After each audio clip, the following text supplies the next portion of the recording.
Olá, conselheiros, conselheiras. Sejam muito bem-vindos a mais um episódio aqui do nosso podcast Os Conselheiros, que vai ao ar toda segunda-feira, às 20 horas, aqui pelo nosso canal no YouTube e também pelo Spotify. Se é a sua primeira vez aqui conosco, te convido a fazer a sua inscrição no canal e ativar o sininho para que você possa receber as notificações sobre outros episódios e outros conteúdos que nós compartilhamos aqui no nosso canal. É um prazer tê-lo conosco. Você que é conselheiro, empresário, que é um executivo, uma executiva, que deseja saber mais sobre assuntos como governança, compliance, gestão de riscos, fusões, aquisições, temas do mundo corporativo e empresarial. A cada episódio, nós trazemos um convidado, uma convidada, que pode ser um empresário, um executivo, um conselheiro, uma conselheira, para contar um pouquinho da sua trajetória profissional e também o que está fazendo hoje, enfim, compartilhando conosco pílulas de sabedoria, insights para ajudar você aí no seu negócio também. Sejam, portanto, todos muito bem-vindos.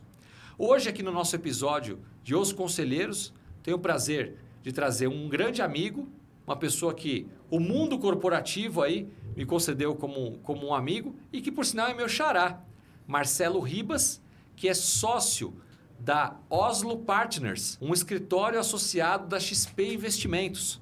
Nós tivemos lá na XP há pouco tempo atrás, graças à empresa dele, a essa parceria que nos levou um grupo de Master Boarders aqui da Board Academy para fazer uma visita, uma experiência dentro do escritório da XP, o qual eu também sou muito grato a todos que nos receberam ali muito bem. Então hoje nós vamos falar e conhecer um pouquinho mais da história do Marcelo Ribas. Marcelo, meu xará, seja muito bem-vindo aqui ao nosso podcast Os Conselheiros. Olá, Marcelo. Estou muito feliz, é uma honra, um privilégio estar aqui. A verdade é que me sinto absolutamente grato pelo convite, por poder participar deste papo aqui nesse podcast, que já acompanhei vários episódios com muito sucesso e que logo após a aula que tivemos lá na XP, pois fico muito feliz de novo de poder participar neste papo e que as pessoas conheçam um pouco dessa história, essa trajetória que, como falamos, quando me apresentam, falo a única coisa de tantas coisas que estão no meu currículo é porque tenho muitos anos, e é isso mesmo. Marcelo, eu vou falar uma coisa aqui bem baixinho, Fala. Apesar que tem quase 200 mil pessoas que podem assistir isso, mas eu vou falar. Lá na XP nós tivemos 3 ou 4 conteúdos ao longo ali do período que a gente passou com eles. Mas sabe qual foi o conteúdo que os nossos board members que estiveram lá presentes mais gostaram? Trazido por um tal de Marcelo Ribas no final do evento. Então, assim, parabéns, gratidão, porque realmente foi um assunto super importante, relevante. A gente vai falar dele daqui a pouco, né? Esse tema de fusões, aquisições, processos de M&A. Toda empresa, em algum momento, ou vai passar por um processo de sucessão, ou de venda, de abertura de mercado, de fusão, de aquisição. Né? Então, é um tema que tem que estar na pauta dos conselheiros, porque em algum momento o empresário vai se ver falando, tendo que tomar decisões a respeito disso. Mas antes da gente entrar nesse tema, que é super interessante, a gente recebeu uma aula sua lá, eu tenho certeza que tem o nosso público que está nos assistindo aqui. Eu estou vendo aqui já nos comentários aqui, o pessoal colocando, esse sotaque dele não é do Brasil. Você tem razão, mas vamos saber de onde que é. Eu queria que você contasse para a gente, apesar de você ter um português muito bom, Obrigado. Pelo sotaque dá para ver que você não é brasileiro nem nordestino, né? Não é do sul, não é do norte. Da onde veio o Marcelo Ribas? Conta um pouquinho dessa origem sua, da sua trajetória e como você veio parar no Brasil. Bom, a verdade é que, obrigado pelo elogio de que falo bem português. Eu sempre falo para o meu amigo, o cônsul da Espanha, falo, cara, você é um diplomata, está aqui no Brasil e você tem um português que verdadeiramente deixa muito a desejar. Você tem que ter muito mais ouvido e escutar, ler livros em português para, de algum jeito... Bom, então, obrigado.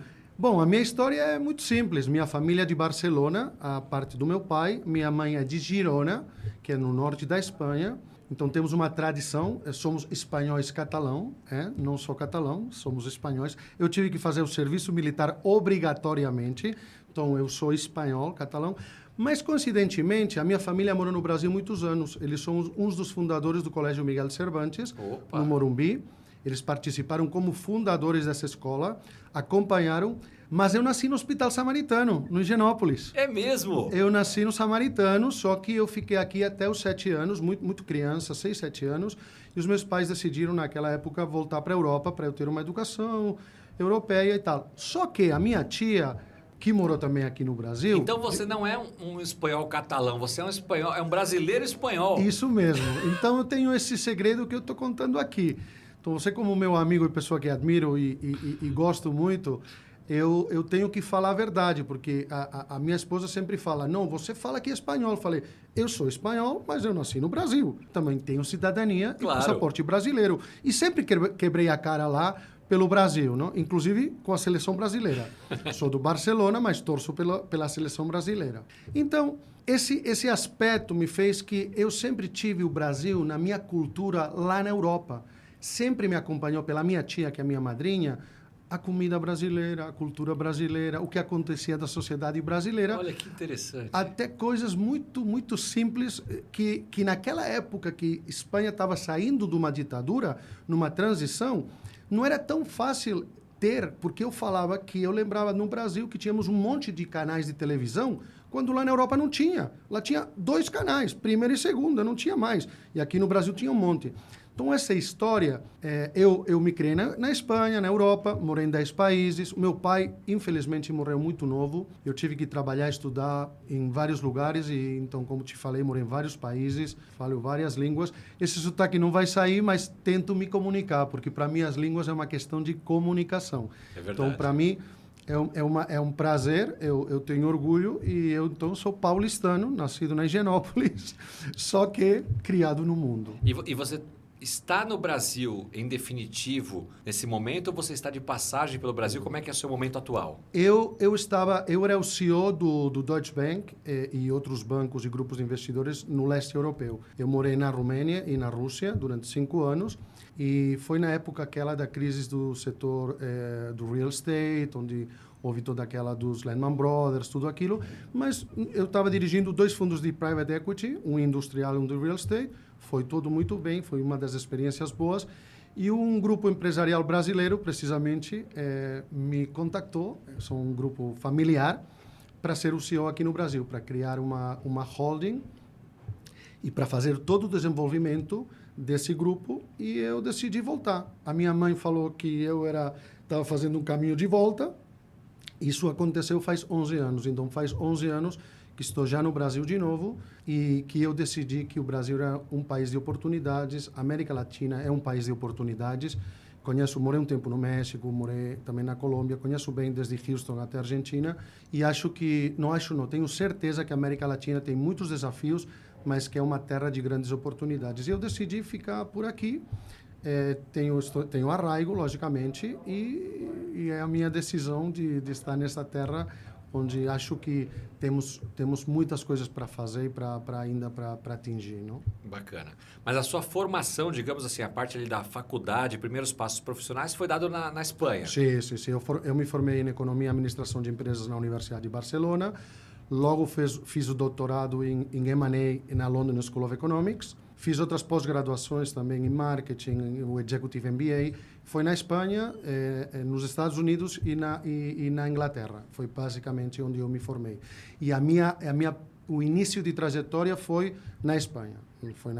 Trabalhei em vários setores. Setor da hospitalidade, setor da imobiliário, setor financeiro. Passei por vários bancos, em várias posições, como vice-presidente, como diretor-geral em várias instituições espanholas. Houve muitas transformações lá naquelas épocas, não? Caja Madrid passou a ser Bankia, o CaixaBank de Barcelona também se transformou. Houve muitas fusões e muitas aquisições, porque houve aquele boom do setor imobiliário que logo foi muito uma bolha, não? Então, a trajetória começou por lá. Você como um brasileiro espanhol, deve ter acompanhado isso muito de perto, né? Os movimentos das empresas espanholas que alguns anos atrás, alguns parece que faz 1, 2, mas eu estou falando talvez de 10, 20 anos já, quando vieram para o Brasil, né? Santander, própria Telefônica, qual mais? A seguradora. A Prosegur. A Prosegur. A Mafre. A Mafre. Indra. Indra.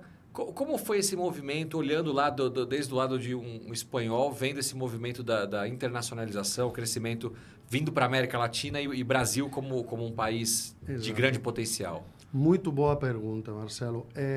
A verdade é que a Espanha sempre teve os olhos na América Latina, logicamente porque tem uns vínculos e está atrelada a muitos países. Infelizmente, não tanto quanto estava com o Brasil.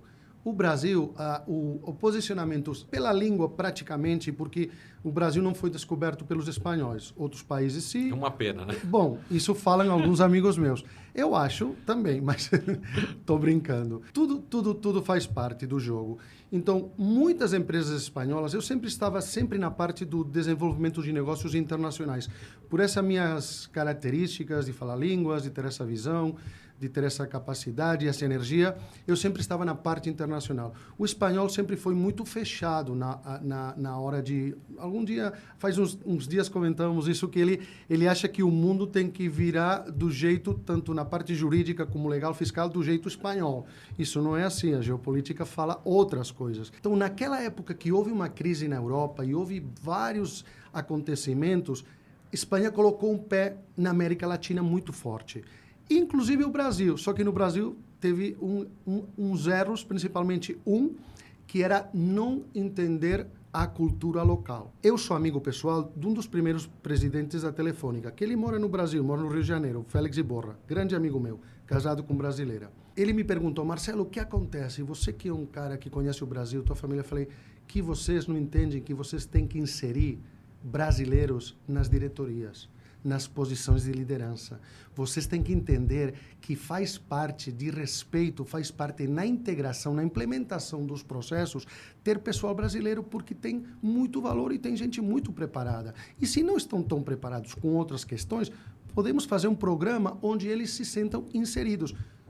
Dito e feito, e o Santander também fez isso. Por isso o Santander hoje em dia, o Brasil praticamente falam que é entre o 20 e tantos a 30% do faturamento global do banco, entendeu? Então, essa estratégia de geopolítica, de entender as culturas locais, são fundamentais, Marcelo. Então, hoje em dia, ainda mais, Espanha virou o segundo investidor do Brasil. Segundo investidor do Brasil.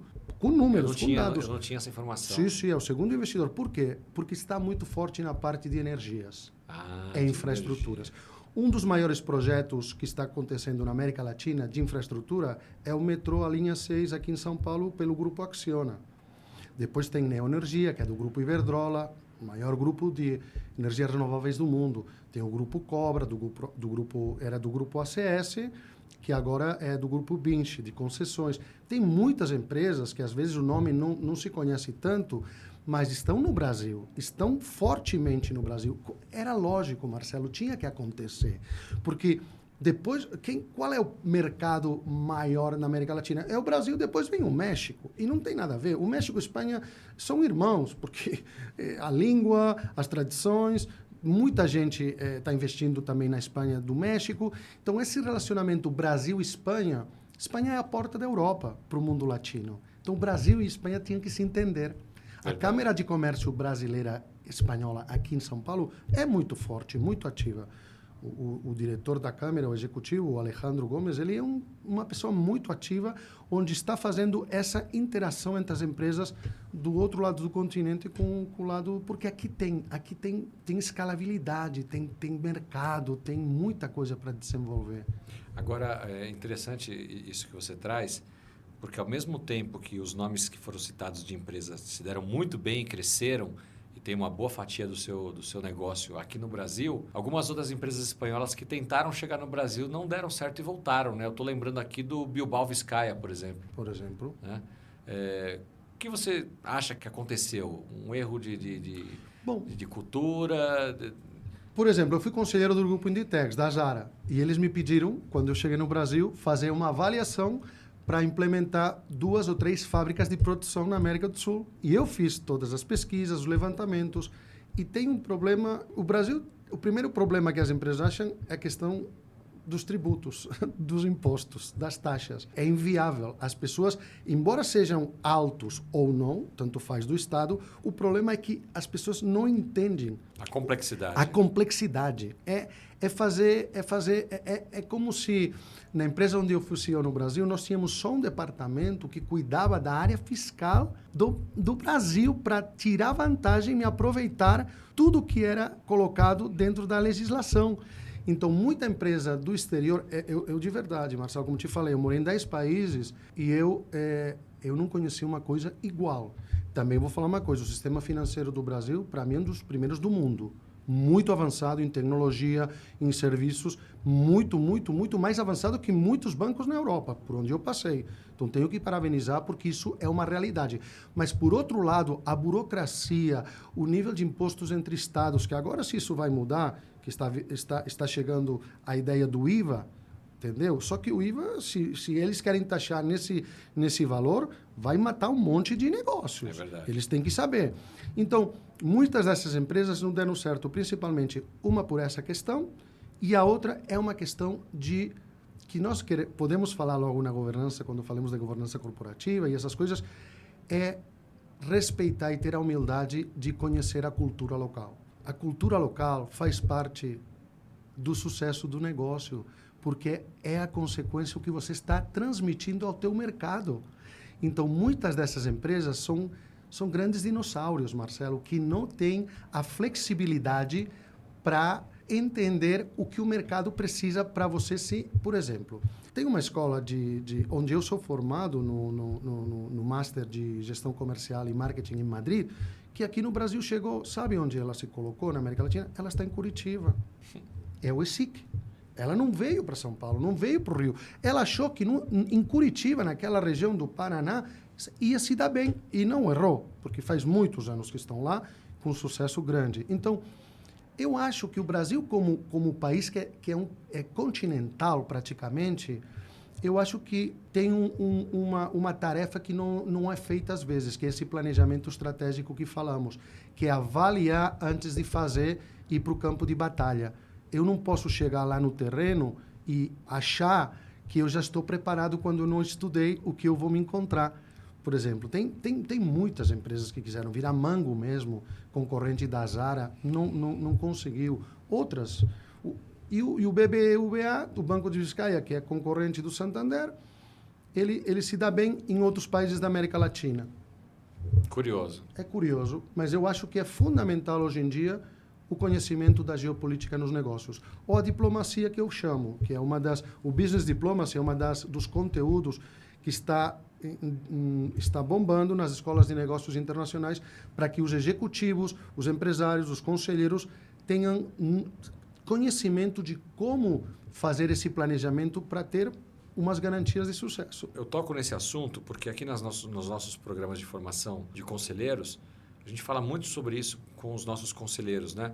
Você pode hoje ser conselheiro de uma startup, de uma empresa familiar, de uma empresa de médio porte, quem sabe até de uma empresa de grande porte.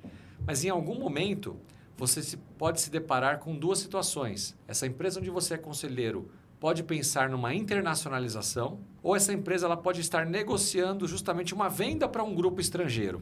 E como você, como conselheiro, pode apoiar essa empresa para ela ir lá para fora, entendendo que tem todo um aculturamento, um entendimento da política local, da tributação local, e o contrário também é verdadeiro. Como você pode ajudá-la num processo de venda, onde um espanhol, um americano, um chinês, um indiano, alguém vai vir para cá e vai olhar para o Brasil e vai falar assim, é muito complexo, eu não entendo. E muitas vezes o negócio não vai para frente por falta de entendimento. Então, o conselheiro ele tem esse papel de fazer ali o meio do campo, né? Tirar todas as dificuldades que possam surgir num processo de negociação. Você que dentre as suas especialidades está aí os processos de fusão e aquisição, né? Imagina quantos negócios poderiam ser bem-sucedidos, deixaram de ser, porque não tinha ali um fiel da balança, aquele que intermediava, né? E o conselheiro ele pode e deve fazer esse papel. É claro que existem as boutiques de M&A, né, os especialistas, os advogados e tudo mais, mas o conselheiro também, nesse momento, tem interesse em ajudar a empresa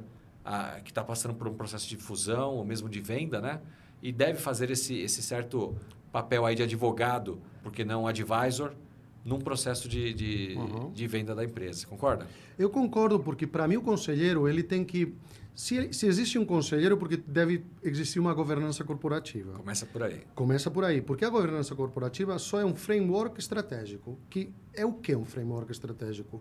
São pautas de conduta, de controle, onde você está estruturando e planejando como obter resultados, controlar esses resultados e como são os relacionamentos dentro dessa organização. Então, esse conselheiro, estrategicamente, é essencial, é fundamental. O papel da Board Academy é mágico, é estratégico, é necessário.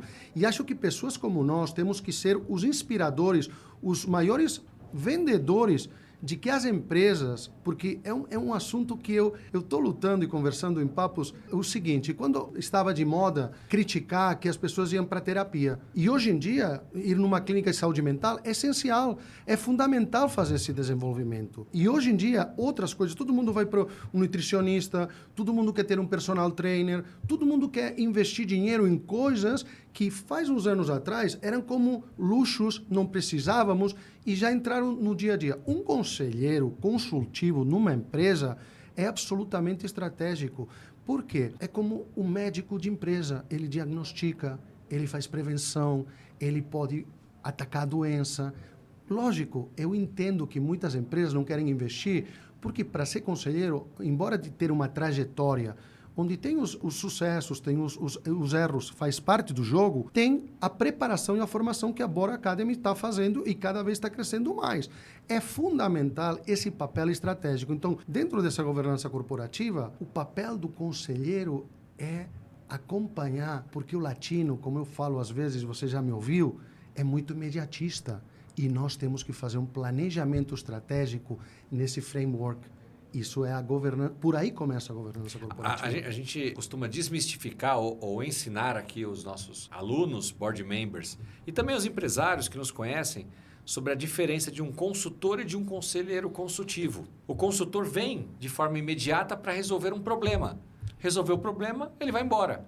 O conselheiro consultivo vai estar junto com o empresário a longo prazo, para justamente levar a empresa para o futuro, né? Planejamento estratégico. Se vamos no mundo médico, o conselheiro é a pessoa que está fazendo uma prevenção da tua saúde, quer te levar para a longevidade. Está te dando umas dicas de vida, está te dando uns conselhos, está te planejando para quê?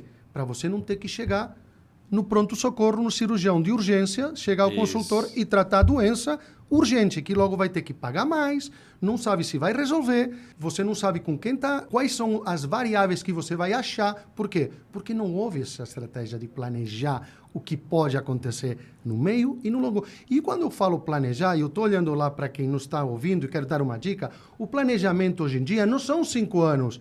O mundo mudou. Tem que fazer um planejamento há 3 anos. Bem concreto, bem rigoroso, fazendo que as pessoas que vão participar desse processo, elas estejam, de alguma maneira, inseridas, participando. E quando chegarem a um consenso, todas assinarem esse plano estratégico para elas participar dentro dessa estratégia. Porque senão, o que eu falei, vai ter que ir para o pronto-socorro para curar uma doença que não sabemos se vai ter que ser cirurgião ou é um quiroprático. Não sabemos. Exato, pode ser. Eu gosto muito de trazer exemplos práticos. O Eduardo Gomes, que é um dos diretores aqui da Board Academy, ele fala assim, como conselheiro, me chama enquanto tem fumaça, porque depois se tiver fogo, já não sou eu, é o bombeiro. Exatamente, entendeu? Então, aquilo que eu falei antes, Marcelo, de que faz uns tempo atrás, quem ia para o psicólogo, quem ia ter um personal trainer, não era frescura. Hoje em dia está demonstrado que é um bom investimento. É um bom investimento porque as pessoas iam para a academia e ninguém tirava proveito de nada. Não é melhor ter alguém profissional que esteja te cuidando, esteja te levando, porque, como falo eu, frameworks estratégicos de governança não tem um modelo único, Marcelo, tem muitos modelos, você sabe. Então, cada empresa, cada negócio, cada setor tem as características. Por isso eu gosto muito de falar sempre que as empresas estão muito focadas nos processos. E eu falo, é uma frase que já me ouviram falar muitas vezes. Qualidade se atinge com processos, mas a excelência só com detalhes. E temos que, dentro desses planejamentos, dentro desse framework estratégico, nós temos que inserir cuidar dos detalhes. E cuidar dos detalhes é ter uma liderança, hoje em dia, que tem que inspirar e transformar. Essa liderança passa por inspirar pessoas. E hoje em dia, ninguém pode ser líder se não é apaixonado por ajudar. Um líder é uma pessoa, ele tem que ser duro e rigoroso no cumprimento dos objetivos. Tem que cuidar dos objetivos, tal, mas ele tem que defender o seu time, ele tem que prezar pelos valores do time, tem que cuidar das pessoas que estão lá, nos erros, nos acertos, no que eles precisam para evoluir.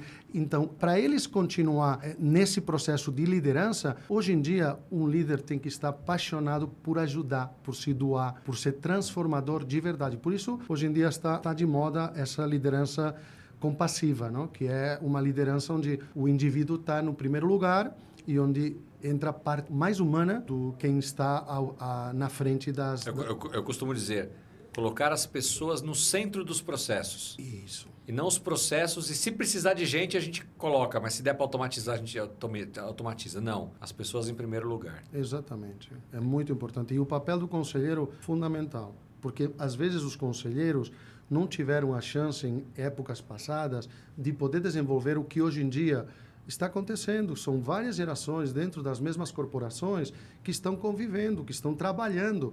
E esse conselheiro pode acompanhar todo esse processo de engajamento, de atração de talento, de reter as pessoas mais chave dentro dos processos. Então, é um papel absolutamente que nós, como pessoas que estamos à frente de eventos, de palestras, de aulas, temos que comunicar ao mundo empresarial no Brasil a figura desse conselheiro consultivo. E eu entendo que o empresário quer resultados, mas o mesmo falo para ele, quando você vai no médico, você paga a consulta. Você não está esperando se você vai, o que aconteça com a sua saúde ou não, dar o dinheiro para o médico. Você vai...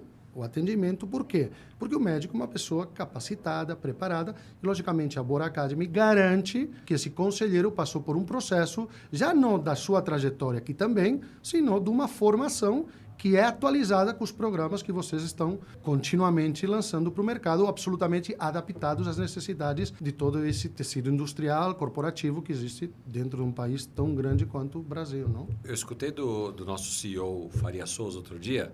Eu não sei se a frase é dele, mas eu escutei dele, né? De que uma empresa, talvez tenha mais, mas de uma forma assim simplória, uma empresa ela tem 3 possíveis destinos depois de aberta. Em algum momento ela pode passar por um processo de sucessão. Montei minha empresa, vou trabalhar 20 anos nela, meu filho vai crescer e vou passar minha empresa para o meu filho e vou me aposentar. Posso passar por um processo de venda, fusão, joint venture dessa empresa, ou eu posso vir a fechar essa empresa ou alguém fechar por mim caso eu morra e não preparei nenhum dos outros 2 itens. Nos 3 casos, ter um conselho formado é importante. Num processo de sucessão, você ajuda na preparação dos sucessores. Num processo de venda da empresa, abertura de mercado, fusão, aquisição, joint venture, o que quer que seja. O valuation da empresa é melhor apreciado quando se tem um conselho e o conselho faz esse papel então do advisor aí para apoiar as 2 partes como uma ponte de transição entre as partes. E até num eventual fechamento da empresa, pode ser que antes tenha uma recuperação judicial ou se for fechamento mesmo,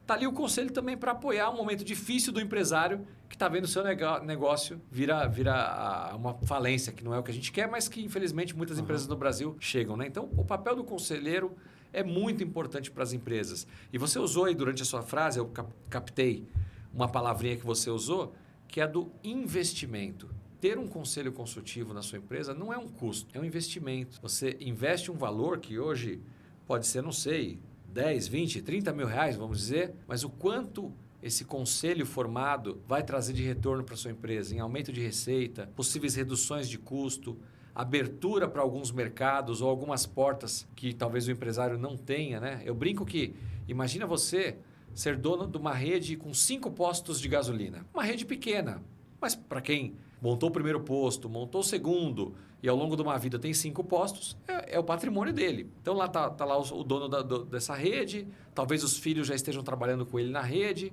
e você vai falar de conselho com ele. Você está louco? Meu grupinho econômico aqui é muito pequeno para ter conselho. E aí eu pergunto para ele, e se eu trouxesse um ex-diretor da Shell, da Ipiranga, da Petrobras, para ser conselheiro na sua empresa? Você teria condição de contratar um desses como diretor ou presidente da sua empresa? Não.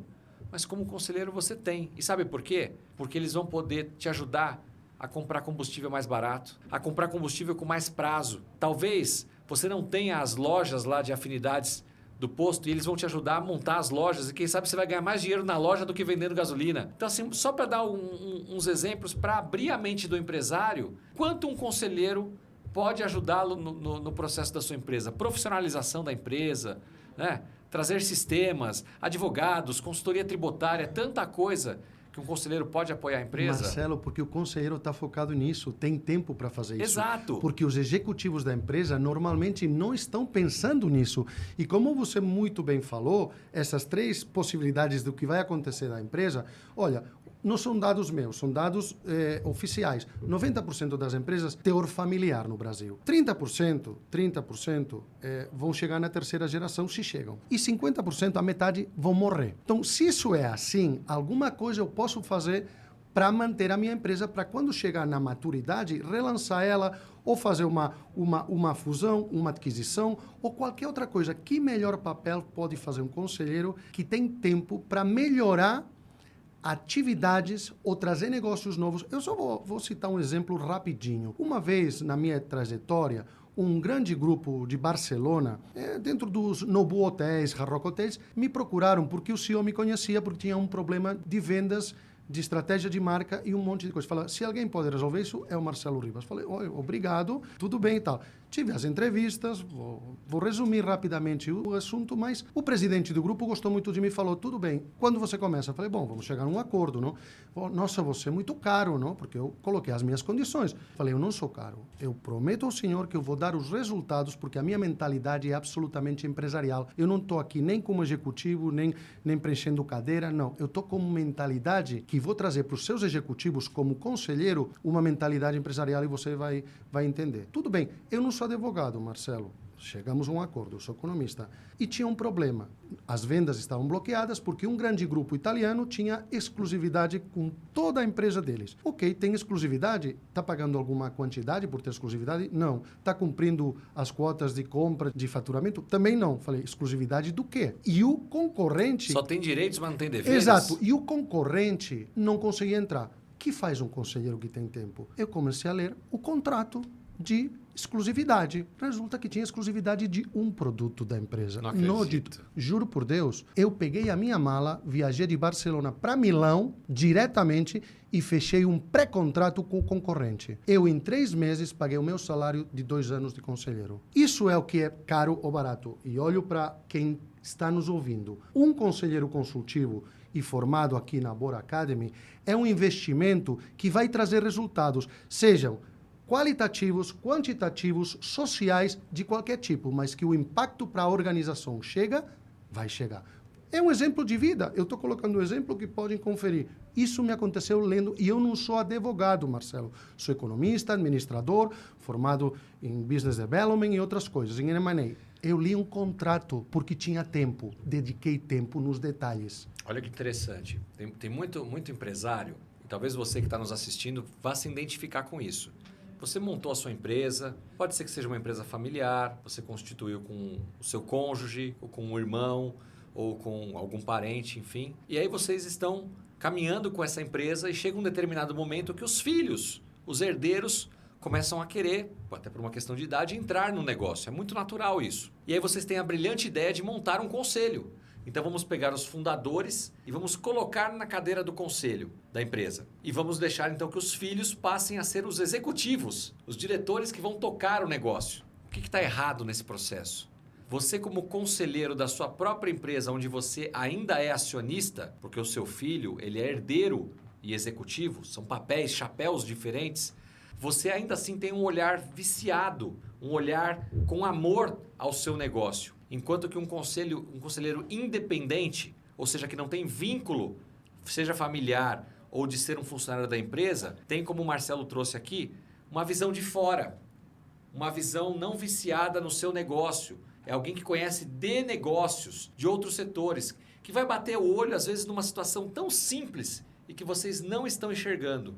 E que uma opinião dada por um conselheiro pode te poupar alguns milhões de reais. Então vale muito a pena ter o conselho, sim, formado por esses fundadores que deixaram a execução do negócio, mas nunca só com eles. Tenham sempre conselheiros independentes também trabalhando na sua empresa e apoiando a sua empresa, como foi o caso do Marcelo aqui.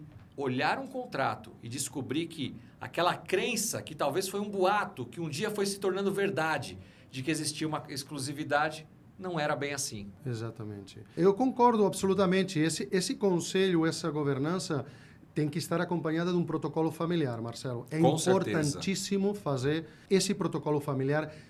Tem 3 tipos de protocolos, um que são mais secretos e reservados, outros são mais parasociais, outros são mais... Tem que ser por uma unanimidade de todos os membros, mas tem que existir um protocolo familiar, onde tem umas regras entre as pessoas de conduta, de controle e de entendimento entre os membros da família. Mas essa visão que eu falei, e agora lembro, quando uma pessoa falou, não, é que a minha opinião, o outro dia na aula, eu falei, não é a sua opinião, você como conselheiro tem que ser uma pessoa objetiva, tem que colocar distância, como você muito bem falou, é uma opinião objetiva que traz, você comentou, só num processo de compra do produto, pela trajetória dessa pessoa, pelos relacionamentos, pela capacidade, pelo tempo focado nessa tarefa, já traz resultados, entendeu? Então, às vezes estamos muito... Eu gostaria muito dar umas dicas, se você me permitir. É muito importante esse papel de liderança do conselheiro e isso passa por um conhecimento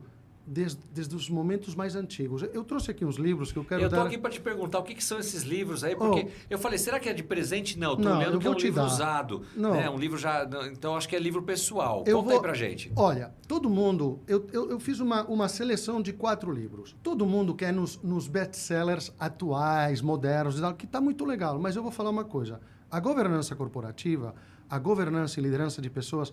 vem dos clássicos, vem dos sábios da Grécia, da Roma. Então, as pessoas querem ler coisas e às vezes não Os reis já tinham conselheiros.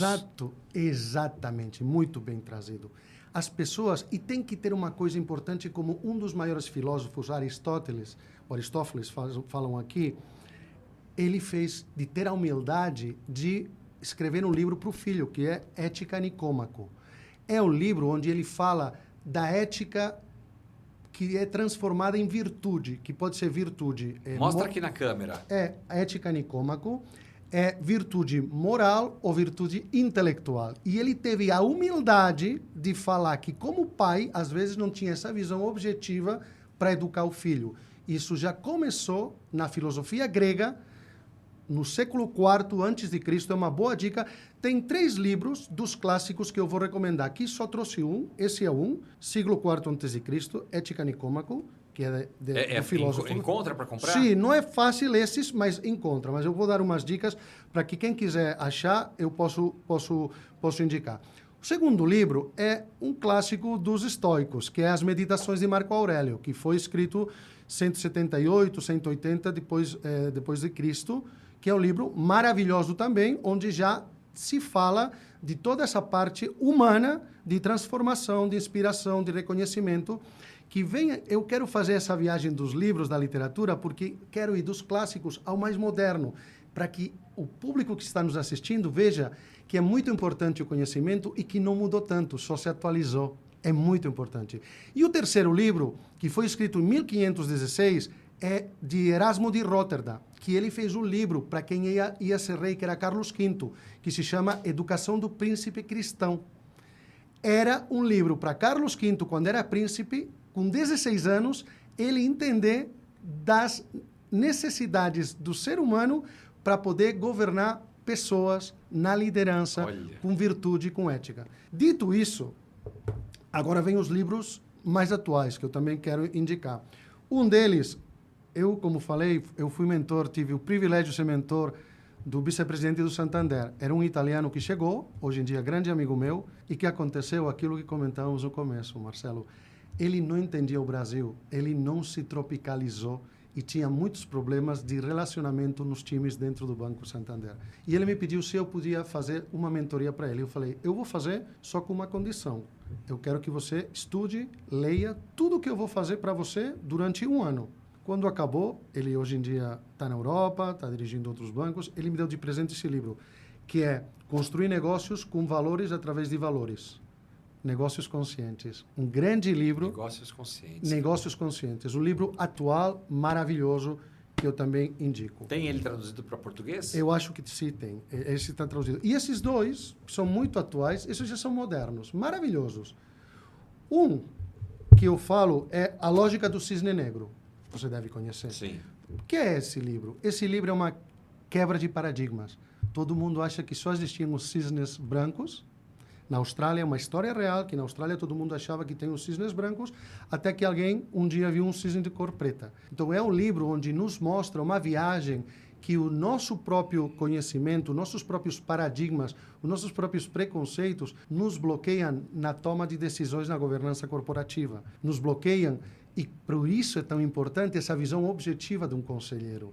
Eu quero que vocês entendam que esse livro moderno é uma evolução desde os clássicos à época moderna do que o ser humano tem como virtude, como ética, como conhecimento, que muitas vezes são paradigmas que nós estruturamos e nos deixam presos no nosso próprio conhecimento. Achamos que sabemos tudo e não está. E para concluir, esse é muito bom.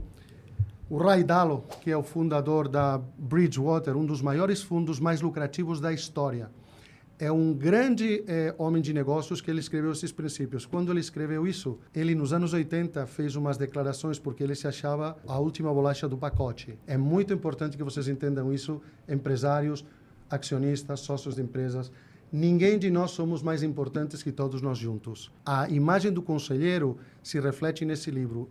Nos anos 80, ele fez umas publicações, umas apresentações para o mundo corporativo, o mundo financeiro, dando umas projeções. E ele errou completamente.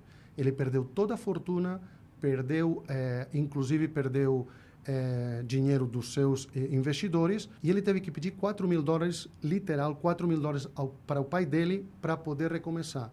Ele escreve o livro dos princípios do aprendizado, falando primeiro, eu me achava Jesus Cristo e depois eu aprendi a humildade, aprendi a reconhecer que a minha opinião tem que ser fundamentada, tem que ser estratégica, estudada, avaliar os dados, analisar os dados e o mais importante, Marcelo, contar com o meu time. Todos fazem parte do processo, não sou eu o mais inteligente. Incrível. Então, estas são umas dicas para que nós possamos entender que o conhecimento do ser humano vem da época dos clássicos, que é bom ter uma coluna didática e de conhecimento para entender muita da literatura que hoje está acontecendo. Então, essa liderança humana vem de lá. E agora só temos que adaptar às novas gerações, às novas ferramentas, aos novos desafios, que temos muitos. Mas a Bora Academy está preparada. O time, vocês que têm de professores, de mentores, de conselheiros que estão aqui. E por isso eu aceitei com o maior prazer. Para mim é uma honra estar aqui. Mas eu gosto de ser muito, muito prático, muito coerente. E as empresas brasileiras, vou repetir, 90%, escutem bem, 90% são familiares. Precisam de governança corporativa, precisam de protocolo familiar, precisam, e isso não quer dizer que eles vão perder poder. Não. Eles não quer dizer que eles vão perder toma de decisões. Não. Isso quer dizer que vai estar tudo estruturado, que vai estar tudo de algum jeito bem consensuado entre as partes. E que, logicamente, é uma previsão da sucessão. Isso. O empresário, quando decide montar um negócio, primeiro que ele acha que nunca vai morrer, né? Mas ele tem que, de uma forma muito profissional, tomar uma decisão. Qual o futuro da minha empresa? Ela será sucedida por um herdeiro ou, em algum momento, eu vou vender essa empresa, vou me associar a alguém? Porque isso vai inclusive, dirigir ela por qual caminho de preparação ela vai dar. Se é uma sucessão, vai envolver, inclusive, a escola que meu filho vai estudar, a formação que eu vou dar para o meu filho, para que ele esteja preparado para daqui 10, 15, 20 anos venha me suceder.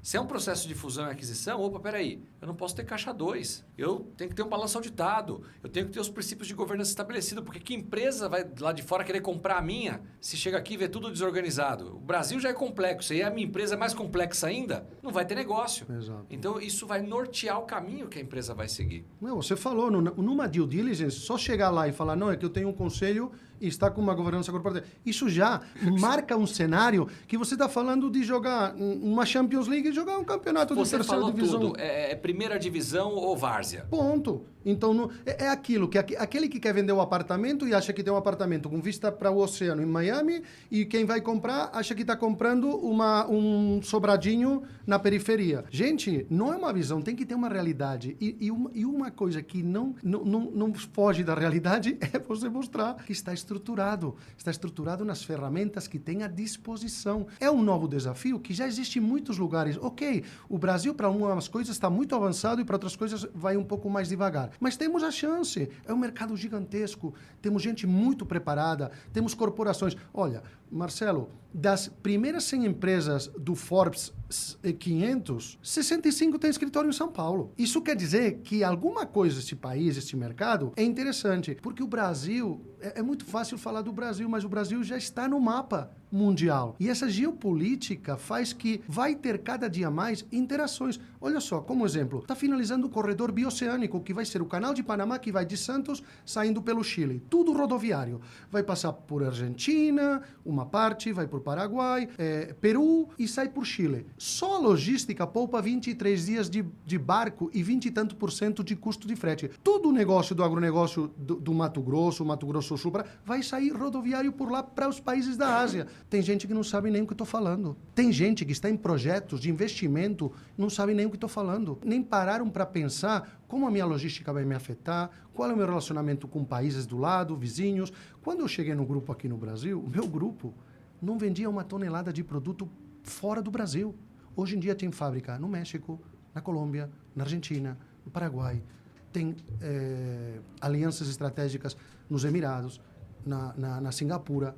Não olhava fora do Brasil. Nós estamos já num momento onde ter essa construção de governança corporativa, isso passa por ter conselheiros preparados, capacitados. Logicamente, eu gostei muito de um conselheiro de vocês, que ele fala que o consultor tem que ser resultador. Eu concordo com ele. Eu concordo, porque gera credibilidade alguém que está num conselho mostrar que tem uma trajetória, que pode oferecer resultados. Sim. Não sempre é uma garantia. É isso que eu às vezes tenho isso que parece que o investidor ou o dono da empresa não quer colocar mão no bolso para ver. Quer que todo mundo esteja a sucesso. Vamos de sucesso juntos, mas quando você, de novo, desculpa trazer, embora a Board tem muito no setor médico focado para cursos e outras coisas, mas é muito simples. Quando você vai no médico, você está investindo numa pessoa que tem anos e anos de estudos, de conhecimento, de experiências. Lógico que tem que escolher. Conselheiros tem muitos para escolher. E tem perfis também. Como tem perfis de empresas,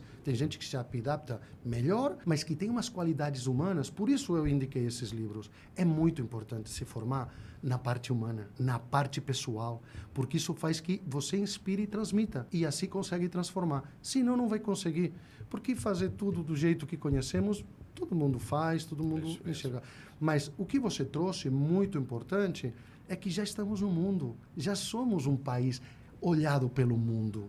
Então, temos que nos preparar. E, às vezes, tem gente que está numa startup e já está pensando no valuation e numa IPO. Gente, se não tem nem constituída a empresa, não tem... Qual é o teu conselho? Primeiro que numa due diligence vão te perguntar, você tem uma governança corporativa, quem são os teus conselheiros? Quero ver.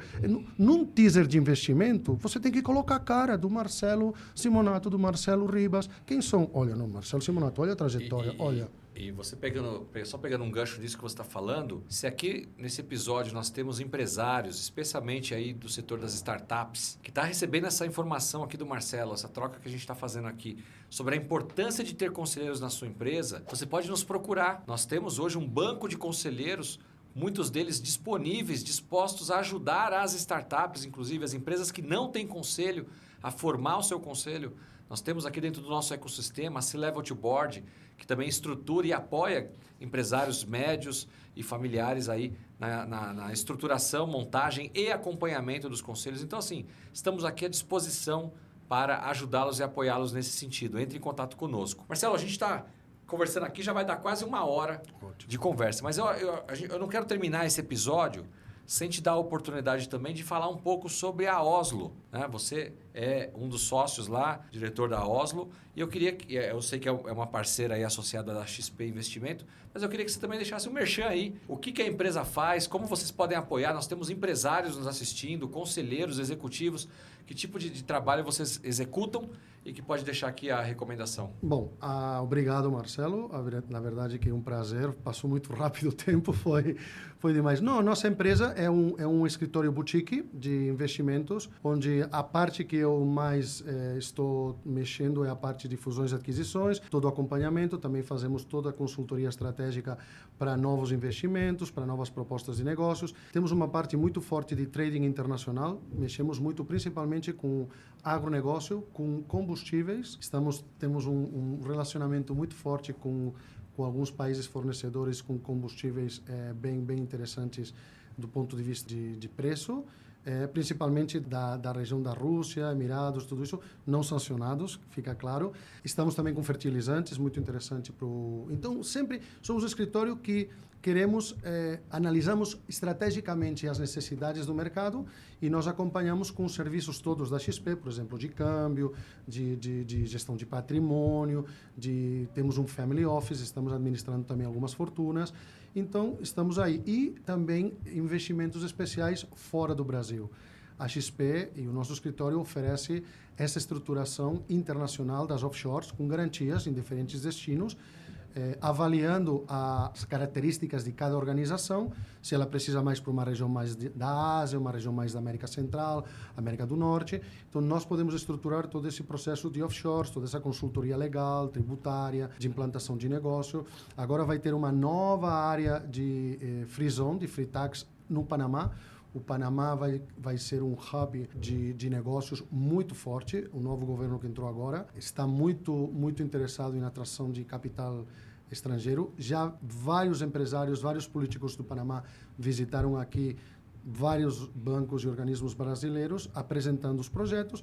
Então, nosso escritório está muito aberto a poder acompanhar esses processos de transformação, de melhora, de poder de aquisição, outros negócios, poder oferecer alternativas do ponto de vista de melhorar os resultados de qualquer empresa. Não? Então, somos um escritório novo, temos uma trajetória, cada um dos sócios, que tem gente que vem do BTG, tem gente que vem do Itaú, tem gente que vem da Monte Bravo, de outras corretoras. Criamos um escritório onde, a XP está muito feliz conosco e abertos a colaborar no que todo mundo precisar. Então, fica aqui a recomendação para você, empresário, que de repente está precisando de um outro parceiro, né? Eu tenho certeza que você já tem na sua empresa aí os seus parceiros financeiros, né? Os bancos tradicionais, mas fica também aqui a recomendação então da Oslo Partners como um apoiador aí especificamente para esses negócios específicos aqui que o Marcelo trouxe para a gente. Você, conselheiro, você sabia que você precisa ter um portfólio de parceiros para levar nas empresas onde você atua? Quem que é o seu parceiro jurídico, o seu parceiro auditor, o seu parceiro escritório de contabilidade, boutique de M&A, a empresa de câmbio, a empresa de planejamento tributário? Nós precisamos, enquanto conselheiros, nos cercar de parceiros de confiança, de credibilidade, porque de acordo com a empresa em que nós formos atuar, pode ser que ela demande um desses serviços, que não sou eu nem você, conselheiro, que vai executar, mas eu posso levantar a mão e falar assim: eu tenho um parceiro de confiança que eu posso recomendar para vocês. É o empresário que vai decidir se contrata ou não, mas você tem que ter no seu portfólio parceiros de confiança para recomendar. E fica aqui a recomendação, então, da Oslo Partners para parte desses serviços, dessas necessidades que certamente o empresário que você está aconselhando pode estar precisando ou pode vir a precisar no futuro. Fica aqui a recomendação. Como é que o pessoal te acha ou acha a Oslo Partners aí nas redes sociais? Como é que estamos no processo de saída de todas as redes sociais, porque tem um processo confidencial. Eu estou anunciando agora algumas coisas, mas eles podem me procurar através do LinkedIn, por exemplo, Marcelo Ribas, está precisamente bem claro. De qualquer maneira, no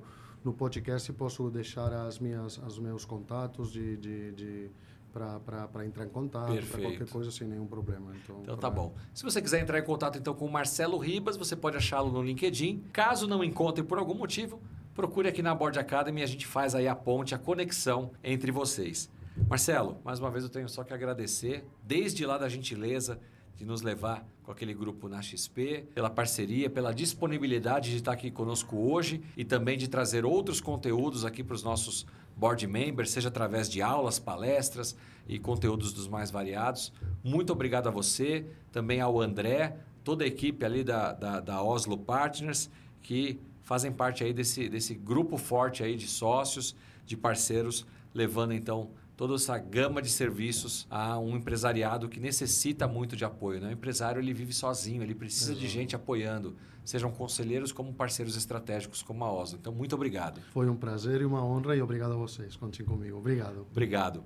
E a vocês que nos assistiram até agora ou ouviram pelo Spotify, meu muito obrigado pela sua presença. Se é a sua primeira vez no canal, não esqueça de fazer a sua inscrição e ativar o sininho para então você ser notificado sobre outros episódios aqui do nosso podcast Os Conselheiros. Meu muito obrigado e nós nos vemos no próximo episódio. Até mais. Tchau, tchau. Tchau, tchau.